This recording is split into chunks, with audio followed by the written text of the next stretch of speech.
नमस्कार, रुक सबकी खबरों में आपका स्वागत है। मैं हूं सपना। आज की खबरों में सुनते हैं, मोदी जी ने आज कहा, भारत माता की। हरियाणा के गवर्नर बंडारू दत्तात्रेय जी, यहां के कर्मठ मुख्यमंत्री श्री मनोहर लाल जी, केंद्र में मेरे वरिष्ठ साथी श्री नितिन गडकरी जी, राव इंद्रजीत सिंह, किशनपाल गुर्जर जी, हरियाणा के उप मुख्यमंत्री दुष्यंत जी, बीजेपी के प्रदेश के अध्यक्ष और पार्लियामेंट में मेरे साथी नायब श्री सैनी जी, अन्य सभी महानुभाव और विशाल संख्या में पधारे हुए मेरे प्यारे भाइयों और बहनों, मैं अभी मेरे सामने स्क्रीन पे देख रहा था, आधुनिक टेक्नोलॉजी कनेक्टिविटी के द्वारा देश के कोने कोने में लाखों लोग हमारे इस कार्यक्रम से जुड़े हैं। एक जमाना था, दिल्ली से विज्ञान भवन से कार्यक्रम होता था, देश जुड़ता था। वक्त बदल चुका है, गुरुग्राम में कार्यक्रम होता है, देश जुड़ जाता है। ये सामर्थ्य हरियाणा दिखा रहा है। देश ने आज आधुनिक कनेक्टिविटी की तरफ एक और बड़ा अहम कदम उठाया है। मुझे खुशी है कि आज मुझे द्वारका एक्सप्रेसवे को देश को समर्पित करने का अवसर मिला है। इस एक्सप्रेसवे पर 9,000 करोड़ रुपए से ज्यादा खर्च किए गए हैं। आज से दिल्ली हरियाणा के बीच यातायात का अनुभव हमेशा के लिए बदल जाएगा। ये आधुनिक एक्सप्रेसवे केवल गाड़ियों में ही नहीं, बल्कि दिल्ली एनसीआर के लोगों की जिंदगी में भी गियर शिफ्ट करने का काम करेगा। मैं दिल्ली, एनसीआर और हरियाणा की जनता को इस आधुनिक एक्सप्रेसवे के लिए अनेक अनेक शुभकामनाएं देता हूं।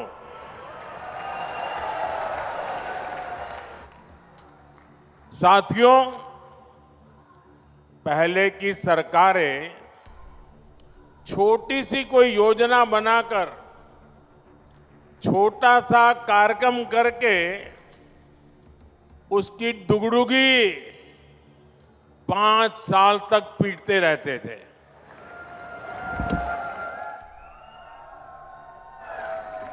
वहीं भाजपा सरकार जिस रफ्तार से काम कर रही है, उसमें शिलान्यास, लोकार्पण के लिए समय कम पड़ रहा है, दिन कम पड़ रहे हैं जी।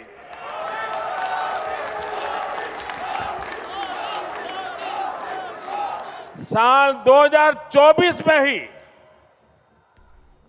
यहां के लोग तो ज्यादा समझदार है, आप सुनिए, 2024 में ही, यानी अभी 2024 का 3 महीना भी पूरा नहीं हुआ है, इतने कम समय में अब तक 10 लाख करोड़ रुपए की परियोजनाओं का या तो शिलान्यास किया है या तो लोकार्पण हो चुका है।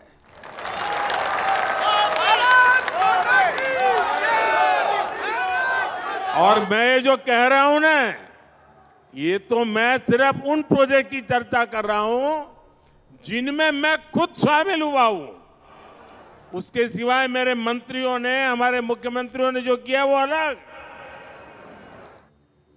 और आप देखिए, 5-5 साल में कभी आपने सुना नहीं होगा, देखा नहीं होगा।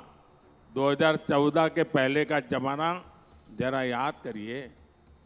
आज भी यहां एक दिन में देश भर के लिए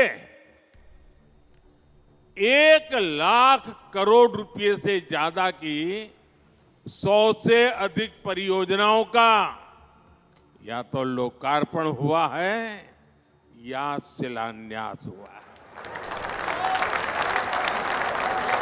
इनमें दक्षिण में कर्नाटका, केरला, आंध्र प्रदेश के विकास कार्य है, उत्तर में हरियाणा और यूपी के विकास कार्य हैं, पूरब में बिहार और बंगाल के प्रोजेक्ट्स हैं, और पश्चिम में महाराष्ट्र, पंजाब और राजस्थान के लिए हजारों करोड़ रुपयों के विकास परियोजनाएं हैं। आज जो लोकार्पण हुआ है उसमें राजस्थान में अमृतसर भटिंडा जामनगर कॉरिडोर की लंबाई 540 किलोमीटर तक बढ़ाई जाएगी। बेंगलुरु रिंग रोड के विकास के वहां ट्रैफिक की मुश्किलें काफी मात्रा में कम होगी। मैं पूरब से पश्चिम, उत्तर से दक्षिण सभी राज्यों के करोड़ों करोड़ों नागरिकों को इतनी सारी विकास की योजनाओं के लिए अनेक अनेक बधाई देता हूं। साथियों, समस्या और संभावना में केवल सोच का फर्क होता है, और समस्याओं को संभावनाओं में बदल देना ये मोदी की गारंटी है।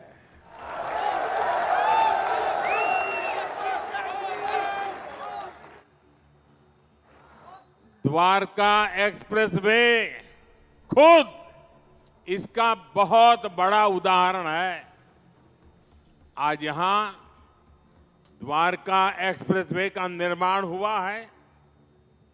एक समय शाम ढलने के बाद लोग इधर आने से बचते थे। टैक्सी ड्राइवर भी मना कर देते थे कि इधर नहीं आना है। इस पूरे इलाके को असुरक्षित समझा जाता था, लेकिन आज कई बड़ी कंपनियां यहां आकर अपने प्रोजेक्ट्स लगा रही हैं। ये इलाका एनसीआर के सबसे तेजी से विकसित हो रहे इलाकों में शामिल हो रहा है। ये एक्सप्रेसवे दिल्ली में इंदिरा गांधी अंतर्राष्ट्रीय हवाई अड्डे तक कनेक्टिविटी को बेहतर बनाएगा। इससे एनसीआर का इंटीग्रेशन बेहतर होगा। यहां इकोनॉमिक एक्टिविटीज को गति मिलेगी। और साथियों, द्वारका एक्सप्रेसवे जब दिल्ली मुंबई एक्सप्रेसवे से जुड़ेगा तो एक नए अध्याय की शुरुआत होगी। पूरे पश्चिमी भारत में ये कॉरिडोर इंडस्ट्री और एक्सपोर्ट को एक नई एनर्जी देने का काम करेगा। इस एक्सप्रेसवे के निर्माण में हरियाणा सरकार और विशेषकर मुख्यमंत्री मनोहर लाल जी को उनकी जो तत्परता रही है, मैं आज इसकी भी सराहना करूंगा। हरियाणा के विकास के लिए जिस तरह मनोहर लाल जी दिन रात काम करते रहे हैं, उसने राज्य में आधुनिक इंफ्रास्ट्रक्चर का एक बड़ा नेटवर्क तैयार कर दिया है।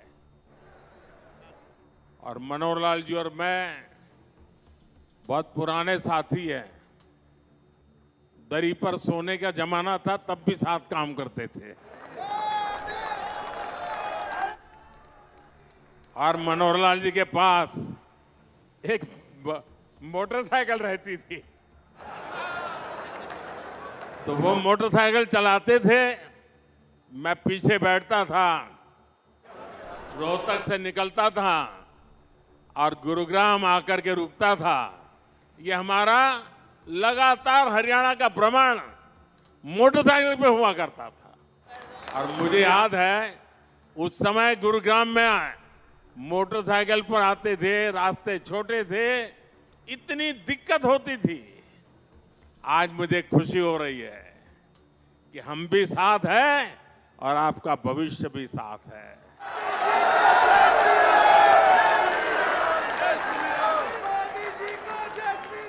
विकसित हरियाणा, विकसित भारत के मूल मंत्र को हरियाणा की राज्य सरकार मनोहर जी के नेतृत्व में निरंतर सशक्त कर रही है। साथियों, 21वीं सदी का भारत बड़े विजन का भारत है। ये बड़े लक्ष्यों का भारत है। आज का भारत प्रगति की रफ्तार से कोई समझौता नहीं कर सकता। और आप लोगों ने अब मुझे भली भांति जाना भी है, पहचाना भी है, समझा भी है। आपने देखा होगा, न मैं छोटा सोच सकता हूं, न मैं मामूली सपने देखता हूं, न ही मैं मामूली संकल्प करता हूं। मुझे जो भी करना है विराट चाहिए, विशाल चाहिए, तेज गति से चाहिए। इसलिए कि मुझे 2047 में हिंदुस्तान को विकसित भारत के रूप में देखना है। दोस्तों, आपके बच्चों के उज्जवल भविष्य के लिए जी जान से जुटे रहना है। जी,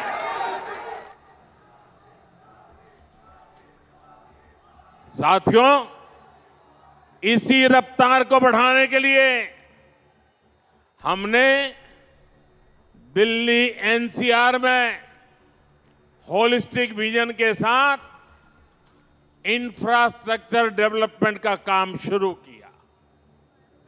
हमने बड़े प्रोजेक्ट्स को तय समय सीमा में पूरा करने का टारगेट रखा। ये द्वारका एक्सप्रेसवे हो, पेरिफेरल एक्सप्रेसवे का निर्माण हो, ईस्टर्न पेरिफेरल एक्सप्रेसवे हो, दिल्ली मेरठ एक्सप्रेसवे हो, ऐसे अनेक बड़े प्रोजेक्ट्स हमारी सरकार ने पूरे किए हैं। और कोविड के 2 साल के संकट के बीच देश को इतनी तेजी से हम आगे बढ़ा पाए हैं। दिल्ली एनसीआर में पिछले 10 वर्षों में 230 किलोमीटर से ज्यादा नई मेट्रो लाइनें शुरू हुई है। जेवर में इंटरनेशनल एयरपोर्ट के निर्माण का काम तेज गति से आगे बढ़ रहा है। डीएनडी सोहनास पर जैसी परियोजनाएं भी निर्माण के अंतिम चरण में है। इन परियोजनाओं से यातायात तो आसान होगा ही, साथ ही दिल्ली एनसीआर की प्रदूषण की समस्या में भी कमी आएगी। साथियों, विकसित होते भारत में आधुनिक इंफ्रास्ट्रक्चर का निर्माण और देश में कम होती गरीबी दोनों आपस में जुड़े हुए हैं। जब एक्सप्रेसवे ग्रामीण इलाकों से होकर जाते हैं, जब गांवों को अच्छी सड़कों से जोड़ा जाता है, तो गांव में अनेक नए अवसर लोगों के घर के दरवाजे तक पहुंच जाते हैं। पहले गांव के लोग कोई भी नया अवसर खोजने शहर तक चले जाते थे, लेकिन अब सस्ते डेटा और कनेक्टिविटी के डिजिटल इंफ्रास्ट्रक्चर के कारण गांवों में ही नई संभावनाओं का जन्म हो रहा है। जब अस्पताल, शौचालय, नल से जल और घरों का रिकॉर्ड गति से निर्माण होता है, तो सबसे गरीब को भी देश के विकास का लाभ मिलता है। जब कॉलेज, यूनिवर्सिटी और इंडस्ट्री जैसे इंफ्रास्ट्रक्चर बढ़ते हैं, तो इससे नौजवानों को प्रगति की संभावना अनगिनत अवसर लेकर के आती है। ऐसे ही अनेक प्रयासों के कारण बीते 10 वर्षों में 25 करोड़ लोग गरीबी से बाहर आ सके हैं और लोगों की इसी प्रगति की शक्ति से हम 11वीं बड़ी अर्थव्यवस्था से 5वीं सबसे बड़ी इकोनॉमी बन गए हैं। साथियों, देश में तेजी से हो रहा इंफ्रास्ट्रक्चर निर्माण का काम भारत को उतनी ही तेजी से दुनिया की तीसरी सबसे बड़ी आर्थिक ताकत भी बनाएगा और इससे उतने ही ज्यादा रोजगार, स्वरोजगार के भी मौके बनेंगे।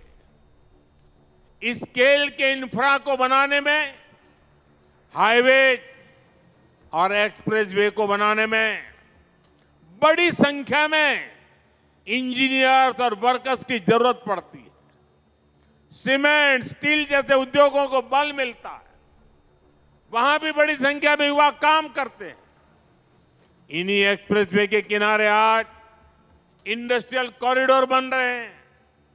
नई कंपनियां, नई फैक्ट्रियां स्किल युवाओं के लिए लाखों रोजगार लेकर के आ रही है। इसके अलावा अच्छी सड़कों के होने से 2 व्हीलर और 4 व्हीलर इंडस्ट्री को भी गति मिलती है। इससे साफ है कि आज युवाओं को रोजगार के कितने नए अवसर मिल रहे हैं। देश के मैन्युफैक्चरिंग सेक्टर को कितनी ताकत मिल रही है। साथियों, देश में लाखों करोड़ रुपए के इन विकास कार्यों से सबसे ज्यादा दिक्कत अगर किसी को है तो वो है कांग्रेस और उसके गमंडिया गठबंधन।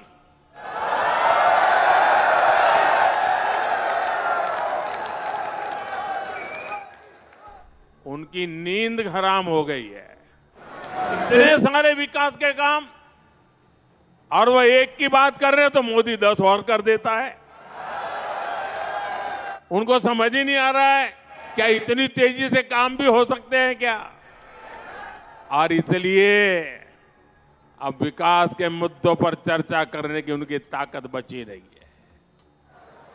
और इसलिए वो लोग कह रहे हैं कि मोदी चुनाव की वजह से लाखों करोड़ रुपयों के काम कर रहा है। 10 वर्षों में देश इतना बदल गया, लेकिन कांग्रेस और उसके दोस्तों का चश्मा नहीं बदला है। इनके चश्मे का नंबर अभी भी वही है, all negative, all negative. Negativity और केवल नेगेटिविटी, यही कांग्रेस और इंडी गठबंधन वालों का चरित्र बन गया है। ये तो वो लोग हैं जो केवल चुनावी घोषणाओं की सरकार चलाते थे। इन्होंने 2006 में नेशनल हाईवे डेवलपमेंट प्रोजेक्ट के तहत 1000 किलोमीटर एक्सप्रेसवे बनाने का ऐलान किया था, लेकिन ये लोग घोषणा कर करके घोंसले में घुस गए, हाथ पर हाथ रख करके बैठे रहे। ईस्टर्न पेरिफेरल एक्सप्रेसवे की बातें 2008 में की गई थी, लेकिन इसे पूरा हमारी सरकार ने 2018 में किया।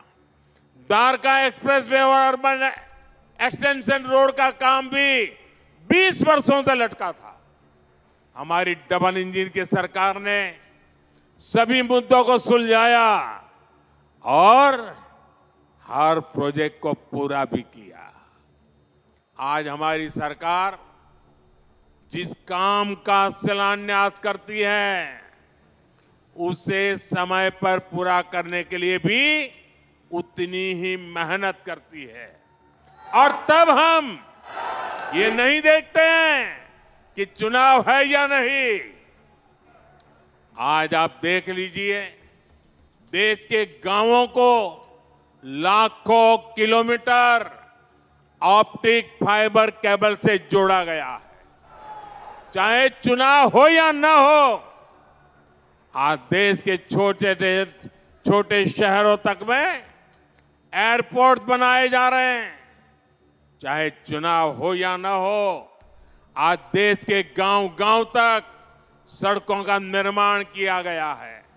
चाहे चुनाव हो या ना हो, हम टैक्स पेयर के एक एक पैसे की कीमत जानते हैं और यही कारण है कि हमने योजनाओं को तय बजट और तय समय में पूरा किया है। पहले इंफ्रास्ट्रक्चर की घोषणा चुनाव जीतने के लिए होती थी, अब चुनाव में इंफ्रास्ट्रक्चर के काम पूरे होने की बात होती है। यही नया भारत है। पहले डिले होते थे, अब डिलीवरी होती है। पहले विलंब होता था, अब विकास होता है। आज हम देश में 9000 किलोमीटर हाई स्पीड कॉरिडोर बनाने पर फोकस कर रहे हैं। इसमें से करीब 4000 किलोमीटर हाई स्पीड कॉरिडोर बनकर तैयार हो चुका है। 2014 तक सिर्फ 5 शहरों में मेट्रो की सुविधा थी, आज 21 शहरों में मेट्रो की सुविधा है। इन कामों के पीछे लंबी प्लानिंग लगती है, दिन रात की मेहनत लगती है। ये काम विकास के विजन से होते हैं। ये काम तब होते हैं जब नीयत सही होती है। अगले 5 वर्षों में विकास की ये गति और कई गुना तेज होगी।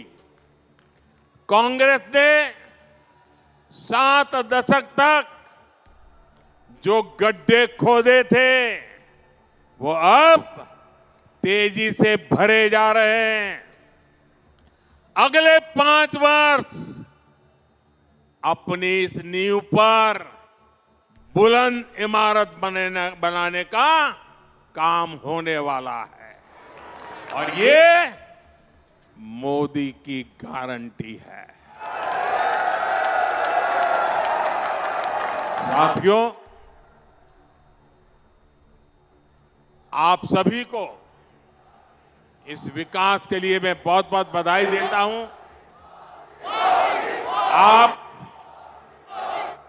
मेरा सपना है 2047 तक हमारा देश विकसित होकर रहना चाहिए। आप सहमत हैं?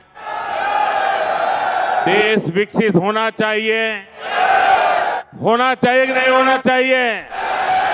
क्या हमारा हरियाणा विकसित होना चाहिए? ये हमारा गुरुग्राम विकसित होना चाहिए? ये हमारा मानेसर विकसित होना चाहिए?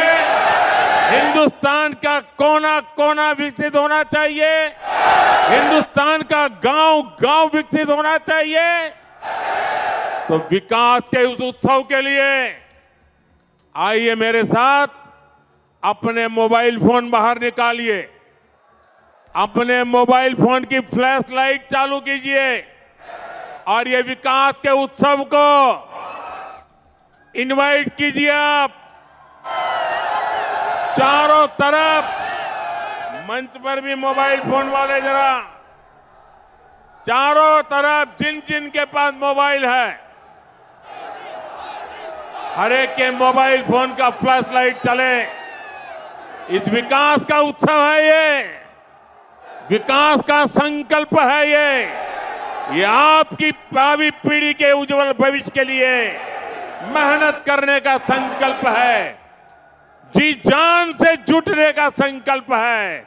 मेरे साथ बोलिए भारत माता की, भारत माता की, भारत माता की। बहुत बहुत धन्यवाद।